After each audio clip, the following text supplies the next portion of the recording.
it going to come? Is there some hope in what we just heard from those young folks? Oh, sure. I think it has Change to is come. gonna come. Yeah, I do too. And I'm not setting you up for like a Pollyanna answer here. I want to know if you don't think so, say so. Well, something's going to change. I think that you break the ground like this, something's going to pop up. Hopefully, it's not weeds. I think we have an opportunity to grow something good because so much has happened. So yes, I think change is going to come. But what is the change, and can we shape it? I think one of the things that's going to be a great change that'll happen because of this is municipal court reform. That's needed to happen for a long time. There's way too many communities that have to rely on that revenue coming in. And I don't blame the police, by the way. I blame the elected officials for forcing the police officers. You want a pay raise, you have to write more tickets. You want to keep your job, you have to write more tickets. That really happens whether or not people believe that or not. Now, do I think it's racially motivated? No, but it happens to be that this happens in the communities that are poor. They don't have enough tax revenue coming in, traditional tax revenue coming in.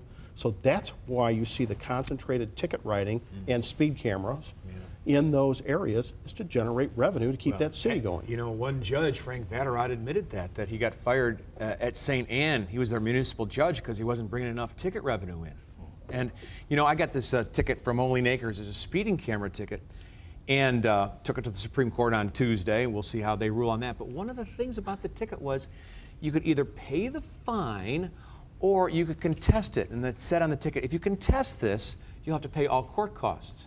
So pay the fine or exercise your constitutional rights to challenge your government and pay up. So you're a loser either So it's way. about money is what you're saying either way. Yeah, exactly. So I think I found something I can absolutely agree with both of you guys on, that reform certainly needs to happen. But we can't be afraid to recognize how closely tied economic injustice and racial injustice has been in this country since its founding, right? And so we can't pretend like it's not mostly people of color suffering under those systems. And so this is why I was saying earlier there has to be a both and. We have to pay attention to the policing issues and the distrust that brought people out to the streets in the first place, but we have to pay attention to larger aspects of systemic injustice in this society, and we can't be afraid to name race as an issue because it is. I mean, that's why I think that, you know, when you ask the initial question, or is a hopeful situation, and I think it is, because as I was speaking earlier, that I think we've kind of, there are a lot of other things happening in our region with planning efforts and what have you, with collective impact efforts around, you know, early child education and what have you, where I think we have a unique opportunity in St. Louis to remake and rebuild ourselves. And we're at the table. We're all having conversations about why do we have 91 municipalities? Why do we do this? Why do we do this? We're asking a lot of why questions, and those should transition into how questions and into what questions. And I'm hopeful that I think that we have I think a moment to get this right. And I agree with Starsky. I think we have this moment to get this right. Let's stay at the table and get it right, because 50 years from now, if we don't get it right, we're going to get left behind. So I see how we can change the municipal court issue. That's voting and legislators and things of that nature. But how do you change what the young man was saying in the piece there, that he feels like as an African-American young man, he's being looked at differently now. He feels this tension in the air, or the kind of the preteen shoppers I saw running from protesters in the mall because they were just flat scared. And I'm not passing any judgment on them or any of them, the folks. Well, I think we have to figure out ways to enable people to cross out of their normal social circles and interact with people in other groups. I mean, Is there a will to do that? Do people? I think honestly there is a growing will, right? I think that has to do with this moment. I've spoken to so many people from so many different backgrounds who said, look, I didn't realize that your students were feeling this way. I didn't realize that anybody in my community was feeling this way, because honestly, this is the first time I've ever been to Ferguson. This is the first time I've ever been to North County.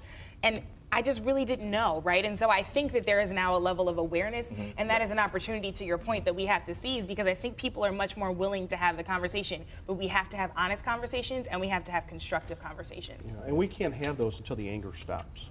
You cannot have a constructive conversation with anybody until the anger piece is over. Or does it take conversation for the anger to Well, I think subside? the anger is going to subside eventually, is what I think is going to happen, and then we're going to figure out how we can fix this. Well, I don't think the anger itself needs to go away. It needs to be channeled constructively. I don't think Not that into destructive. Exactly. So I think that the destruction would need to stop. But to say that you shouldn't be angry, as if should I be satisfied and we pursue changes? You won't pursue changes if we all feel good. We have to acknowledge there's a problem and that it bothers us, and that bothering, whether you want to call it anger or not, that is the kind of thing that needs to motivate us toward change. But if we don't funnel that anger, I it's going agree. to turn to resentment. And when it turns to resentment, it's over at that point, and then we just get farther apart. Well, if you ignore it, I mean, if you act like you're not angry, that's the kind of thing that leads to resentment. But I think we're at the point we have to pull the plug on the violence piece. We've got to get behind that. And exactly right. I mean, the public, they've had enough of this. You know, seeing some of the video of shoppers being chased through the aisles by so-called peaceful protesters, that's got to end. But we can't forget that people went to the streets in the first place because there was an unarmed 18-year-old that was dead and laid on the ground for 4.5 hours. We just can't pretend like people are out there frustrated and upset for no reason, right? People are in New York City right now for the same reason, because on video we saw a man be choked to death and there's been no justice. And so if we are going to talk about frustration, we have to be willing to be honest about the frustration on both sides and where it comes from, and actually, to your point, work through that instead of ignore it by just focusing on one sensationalized story. Were we acting like we weren't angry before? Well, I think, I don't mean to interrupt, so we can jump right in. I'm Yeah, gonna jump right no, in. do.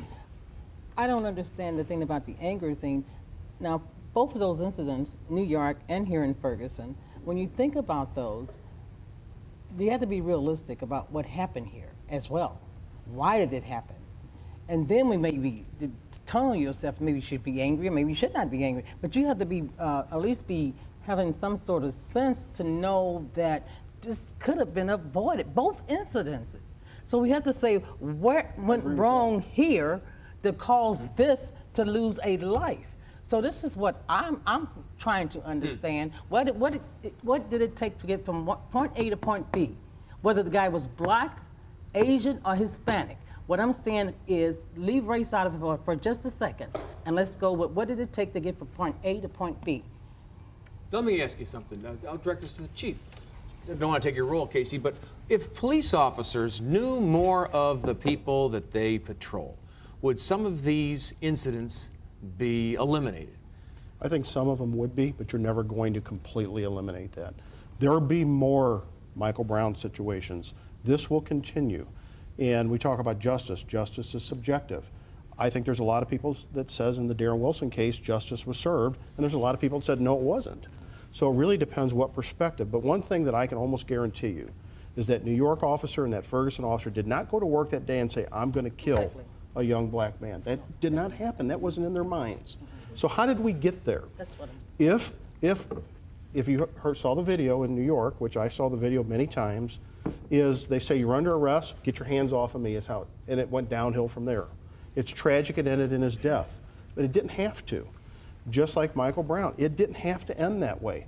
So how do we get our young people to go, hey, listen, if a police officer says you need to get up on the sidewalk or you need to submit, you may not agree with the arrest, but this isn't where you argue it, how do we stop the fight before it starts? So How do we do is that are you teaching a respect for authority, or are you training them that they should be scared of authority? Not scared of authority. That's not what I'm talking Show about. But deference. there has to be authority in this country, or we have anarchy.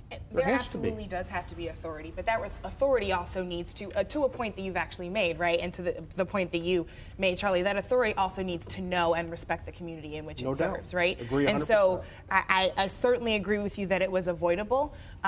But in what setting and in what moment was it avoidable is a question that I don't believe that I can answer, but I certainly know that we've seen this happen time and time again, and it's been entirely too frequent. Young people are tired of making other young people into hashtags. Young people are tired of saying there's another one and there's another one. And when I talked to an 8-year-old, I asked him, what is the first thing that you think when you see a police officer? And he said, run. His 5-year-old cousin hid behind his white female teacher, and as a police officer walked up and said, I need you to protect me because the police are coming and I don't feel safe. So we have to deal with the fact that there is an internalization of that fear, right, and that lack of safety, and that's not coming from no place. And so there are conversations on both sides of this to have, but we can't pretend like our children are not scared for no It's reason. funny you say that because Brittany, Alvin Reed said on Donnybrook tonight that every community wants more police officers.